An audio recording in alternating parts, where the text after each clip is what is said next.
First of all, just a reminder, in principle, synchrotron radiation can be used not just for research and development, that's what we are focusing mainly on, but it can also be used for production. That means using synchrotron radiation for microfabrication and things like this, but also for monitoring production from companies. And in some cases, it can also be quality control, including control of regulatory requirements.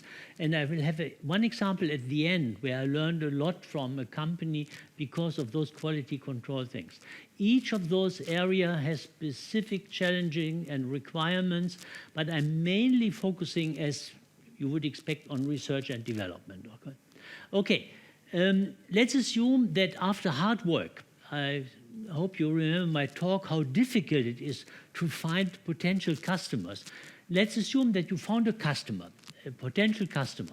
Then the question is, how can you make that customer happy? There's money involved, there's time involved, and also, of course, the customer wants to solve a problem. That means you have to answer those questions. And what you also have to answer normally, there is, Alexandro, and he said is, how can you make the facility happy, the synchrotron radiation facility? And in principle, what you would like is a long-lasting collaboration. It means if you have just one project, it takes a lot of efforts. And if you can build trust with a company and you work for a long period of time, it has some advantages. With the Bayer company, as an example, we had for 15 years a collaboration contract, which was very nice, very successful. And we had, for example, 10 years with Goodyear, Luxembourg. And that was pretty nice. It was a little bit easier than just having one project and moving to the next one. Okay, that's my basic statement. That means the requirement for successful collaboration with industry is a competent support in all phases of the project. From the beginning, discussing about the issue, till delivery, an answer to a problem, and sending the invoice. And these are two difficult statements for synchrotron radiation facilities. Normally is, I believe that there's no attractive applied research without excellent basic research. That means also the beamline scientists should be involved in basic research, then they can do better applied research. And the next one is, that is the consequences, synchrotron labs need excellent in-house research. It's always a little bit a problem because beamline scientists are 150% busy in keeping their beamline busy and making their academic customers happy. On the other side, I suppose that excellent in-house research is the basis for good applied research. Okay, there are a lot of problems connected with collaboration with industry, and the requirements are you need clear and, if possible, quantitative results in your measurement directly connected to the problem of your customer. And I will tell you what that quantitative means in at least one example or so. Then companies, they need confidentiality, they need secrecy of work and results, and also these intellectual properties. Universities have always a feeling that what we are contributing, or synchrotron radiation facilities, is a major contribution. In many cases, companies are working for 40 years to develop something. We do one measurement and we say, oh, intellectual property is ours. That is difficult to handle. That means that's something that the people have to work on. This is also sometimes important, short turnaround times, because sometimes if there's a problem with production, they need an answer quite soon. And we talked about already competitive pricing. That's something of importance. Okay, timing can be very serious. Sometimes problems that we worked on at Bonn University, for example, were directly connected to production. There's a customer complaining about the color of that polymer is not as it was always. Why? Or my catalyst does not work properly.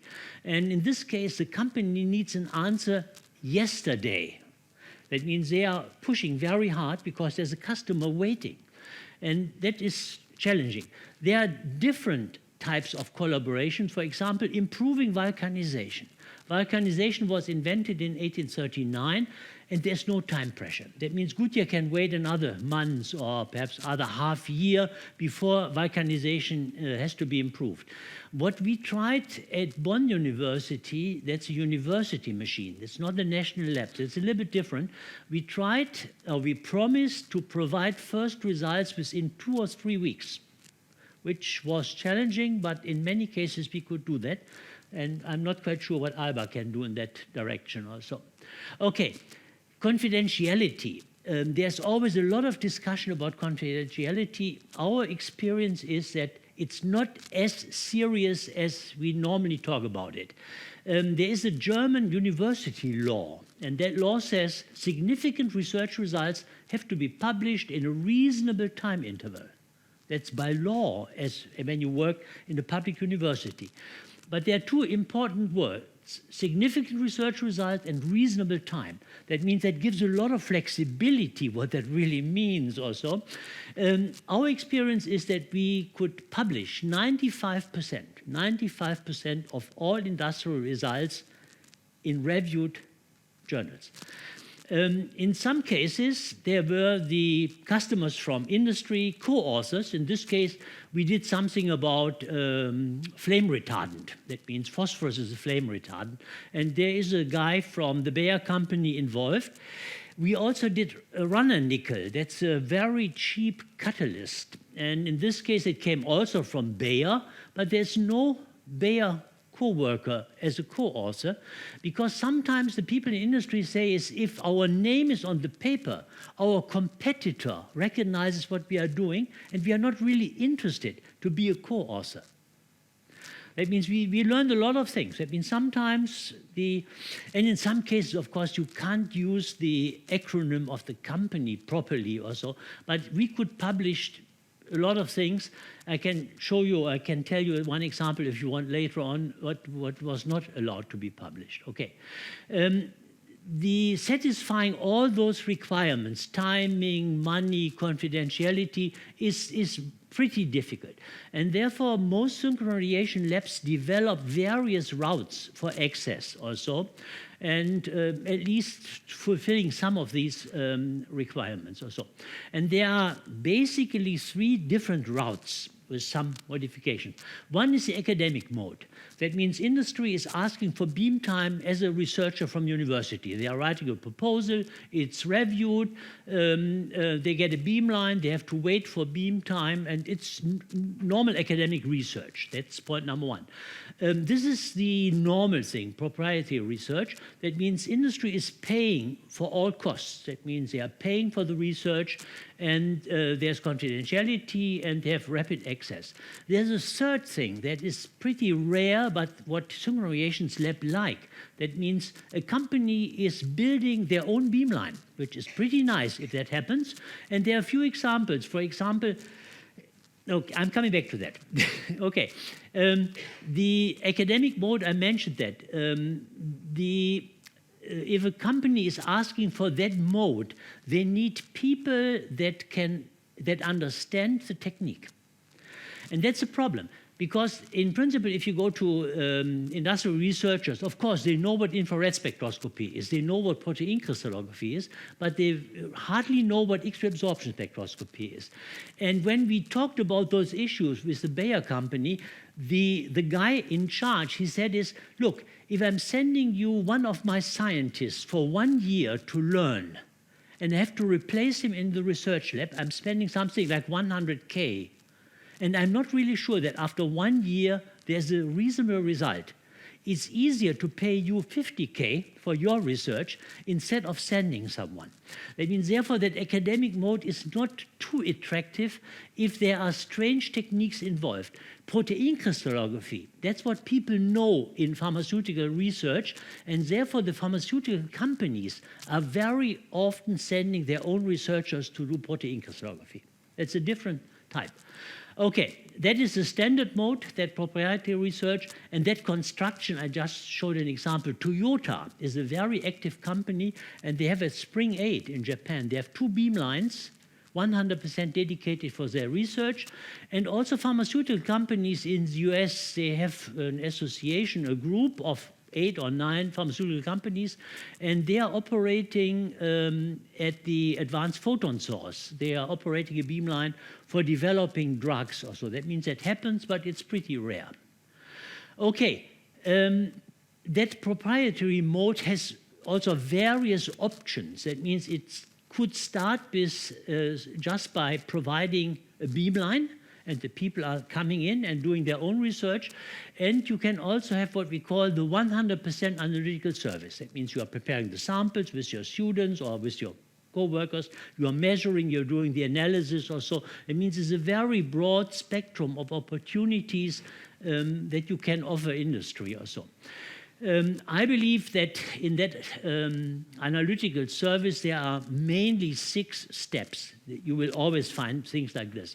The first one is discussing the problem and developing a strategy with your customer. Because in many cases, the customer might not really know what is the most suitable technique for solving the problem or so. Then preparing the samples and doing really the measurement, step number 2, or preparing the samples. Measuring the samples and suitable reference compounds, as you know, in many cases, analyzing data, doing the interpretation, if possible, with strong regards to the actual problem, then preparing a written report with some recommendations, and then sending the report together with the invoice. That's the way we are handling those things. That is again suitable for big companies. I mentioned already this morning that when you come to small and medium-sized companies, that scheme doesn't work properly because these small companies with less than 250 employees, which are extremely important for politicians because they are creating a lot of jobs, these smaller ones, and they are more innovative than the bigger ones, but they have some problems. Okay. They have no scientific background, which I mentioned, that in some cases they cannot ask the right questions and they cannot handle the right answers also, and they cannot afford, in many cases, the costs of that analytical service. What we tried in Bonn and also at this Canadian Light Source is we tried to offer these smaller companies a free service. Free means in this case an intensive consulting, a 100% analytical service without a fee, and also a more detailed interpretation of results. It means taking away the Hamiltonian and all those things and just talking about this is the reason why your catalyst doesn't work, dot. And at the CLS in Canada, we had actually a special government grant to cover those costs for small and medium-sized companies. That helped tremendously. That means we could offer something like 10 or 15 of those small companies a free service. I'm not quite sure if Alba or Spain has something like this, but it helps tremendously to make also these smaller companies happy. Okay. What my recommendation is, if you are working with companies, you have to educate also the company. Because in many cases, there are a lot of mistakes. I'm looking for the people from Poland. They have to learn a few things in this case. First of all, you should try to educate your customer that he should ask specific questions. If a guy gives you a sample and he says, please characterize my sample, that is the worst thing that can happen. Because what are you doing? First of all, you have to do X-ray fluorescence. Which elements are in the sample? And then there might be 15 elements. Are you measuring the diffraction or measuring X-ray absorption, all the elements? That means that is such an unspecific demand, you can't do that. In principle, the customer should provide all available information about the sample, because in many cases, people from industry know already a lot. And you should sign your confidentiality agreement as early as possible so that they can really communicate all that information. They should also say, what do they really expect?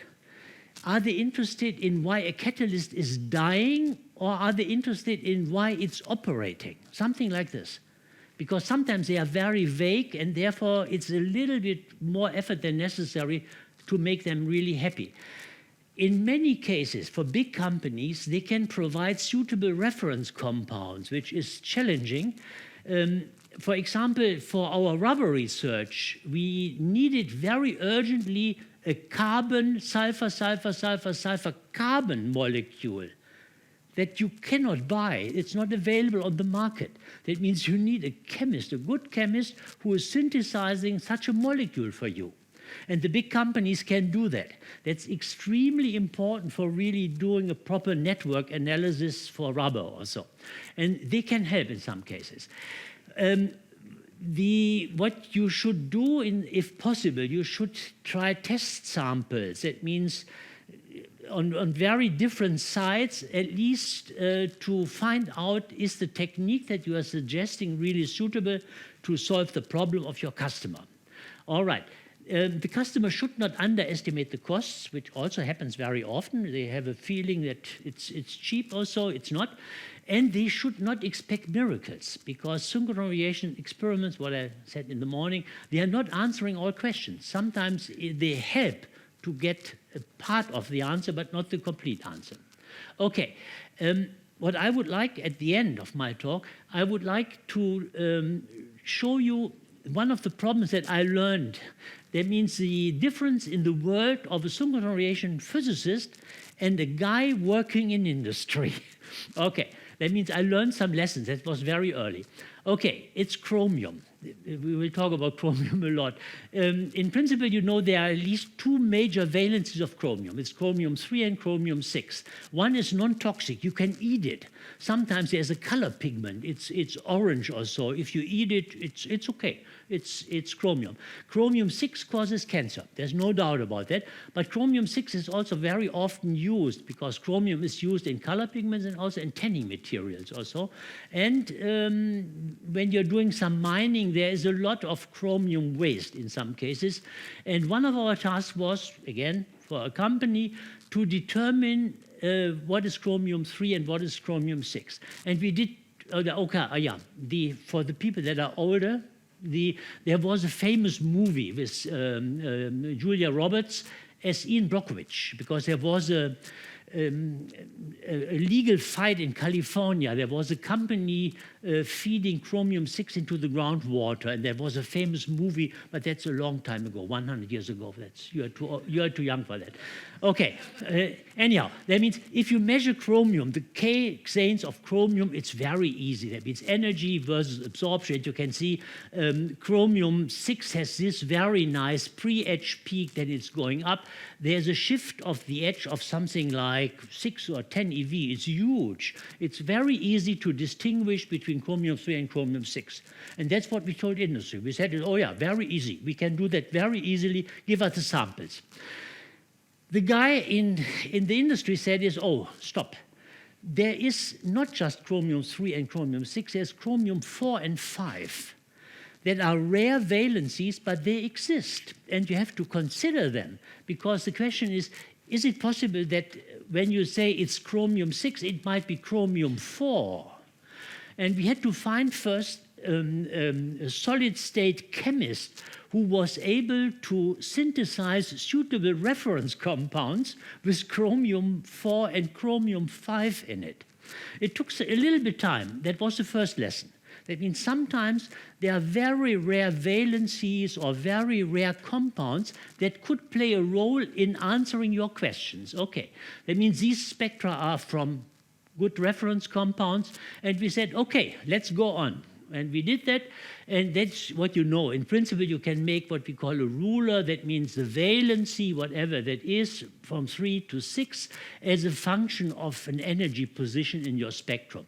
And we said, it's okay, we can analyze your samples, and that's what we did. In some cases, it was very easy. That's a color pigment with that noise here on it, and that's the chromium-6.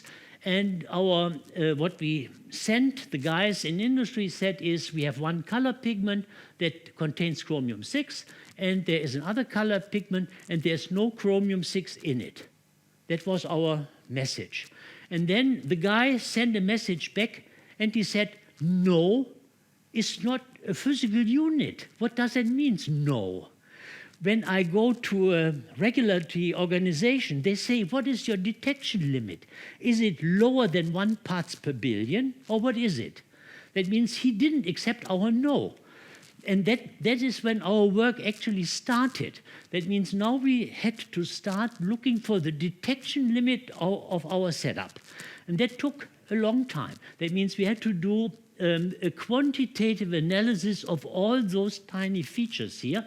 That means what we did is we repeated things that were published already. That means we prepared samples with a defined chromium content, we measured them, we analyzed the spectra, and we compared the actual content with what came out of the spectra, and there was a linear connection to that. Then we looked for the detection limit of chromium-6 in a chromium-3 sample also.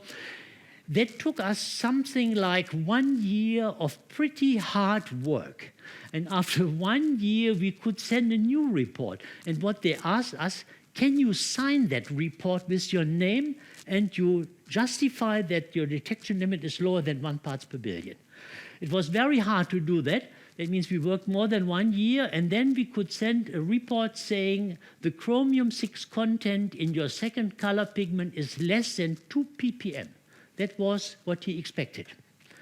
That was the second lesson, and that is something that took much longer than we expected after the first spectrum, because we said, oh, it's very easy, we can do that within a week or within hours or so.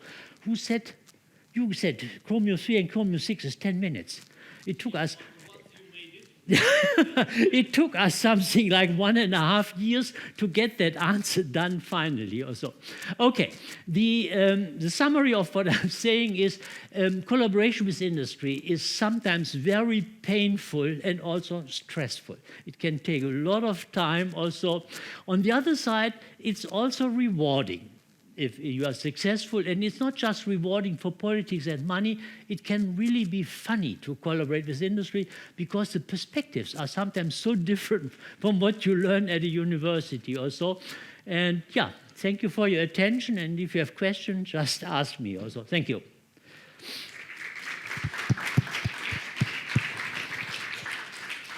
Thank you very much to help us to know how to collaborate with industry, which is not easy. Questions? Ed, coffee is waiting, I think. It works. That was really nice, and the chromium story is absolutely spot on. We've got a similar story at the moment at the SRAF. I wondered, after you'd done all the work for the chromium and you'd worked out how you can apply effectively a standard approach that an authority somewhere accepts, did you have any follow-up work afterwards in more chromium detection? Yeah, that was just for color pigments. We did it also for mining waste for a different company. Of course, if you have that detection limit in your setup also, then you can use it also for other examples. That means chromium is still interesting. We are still doing from time to time work on chromium, but we did it for a mining company later on, not for color pigments, but for mining waste. Yeah. Did you go as far as doing any ISO standards or anything like this, or? Yeah, sorry, okay. That would take another year or longer or so, and who would pay for it? That's the point. Yeah.